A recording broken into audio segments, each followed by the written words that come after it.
ఈరోజు తెలంగాణ రాష్ట్రంలో చారిత్రాత్మకమైన నిర్ణయాన్ని రేవంత్ రెడ్డి గారి నాయకత్వంలో కాంగ్రెస్ ప్రభుత్వం కామారెడ్డి డిక్లరేషన్ పురస్కరించుకొని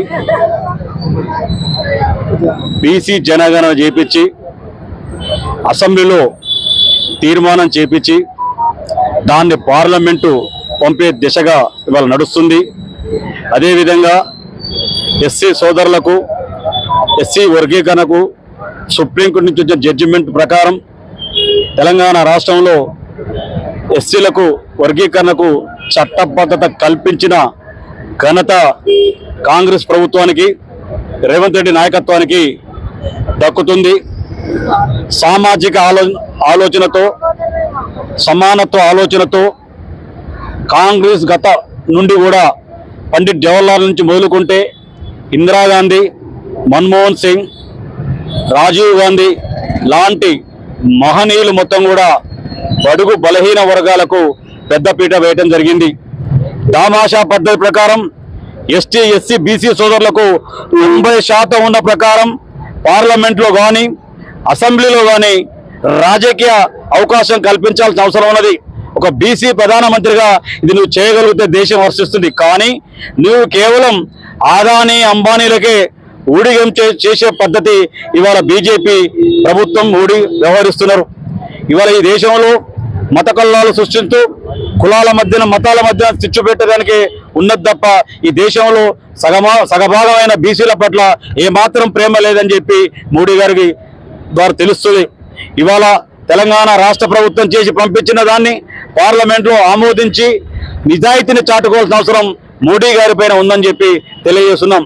ఇవాళ రేవంత్ రెడ్డి గారు తెలంగాణ ప్రాంతంలో తెలంగాణ ఇచ్చిన సోనియా గాంధీ రుణం తీర్చుకోవడం కోసం ఒంటి చేత్తో ఈ రాష్ట్రంలో ప్రభుత్వాన్ని తీసుకురావడం జరిగింది. ఇలా చెప్పుకుంటూ పోతే చాలా కార్యక్రమాలు చేసిన. అదేవిధంగా ఇవాళ రాష్ట్ర ప్రభుత్వానికి కానీ మంత్రులకు కానీ కాంగ్రెస్ ఎమ్మెల్యేలకు కానీ ఎంపీలకు కానీ గత 10 సంవత్సరాల నుంచి కాంగ్రెస్ జెండా మోసి కేసుల పాలై ఇబ్బందుల పాలై కాంగ్రెస్ కార్యకర్తలు జెండాను నమ్ముకొని పార్టీని నమ్ముకొని ముక్కవని దీక్షలు. అట్లాంటి కాంగ్రెస్ కార్యకర్తలని కంటికి రెప్పలాగా కాపాడుకోవాల్సిన బాధ్యత ఇవాళ మన రాష్ట్ర ప్రభుత్వం మీద, రేవంత్ రెడ్డి గారి మీద, ఎమ్మెల్యేల మీద, ఎంపీల మీద, మంత్రుల మీద ఉందని చెప్తున్నాం. కార్యకర్త కాలుకు ముళ్ళు గుచ్చుకుంటే పీకే నాయకత్వం కావాలి. ఇవాళ వస్తుంటారు పోతుంటారు, కానీ కార్యకర్తలు కాంగ్రెస్ పార్టీ జెండా ఎప్పుడు ఎల్లకాలం ఉంటుంది. కాంగ్రెస్ పార్టీ జెండాని గుండె నిండా కాపాడుకుంటున్న కాంగ్రెస్ కార్యకర్తల సందర్భంగా మీరు ఏ మనోనిబ్బరం చెందొద్దు. ప్రభుత్వం మీది. ప్రభుత్వ కార్యాలయాలకు పోతే పనులు కాకపోతే ప్రభుత్వ అధికారులు నిలయండి. ప్రభుత్వ అధికారులు కూడా సోమరిపోతుల్లాగా తయారై గత ప్రభుత్వంలో చేసిన సర్వే ఆధారాలంగానే మళ్ళీ ప్రభుత్వానికి పంపడం జరుగుతుంది.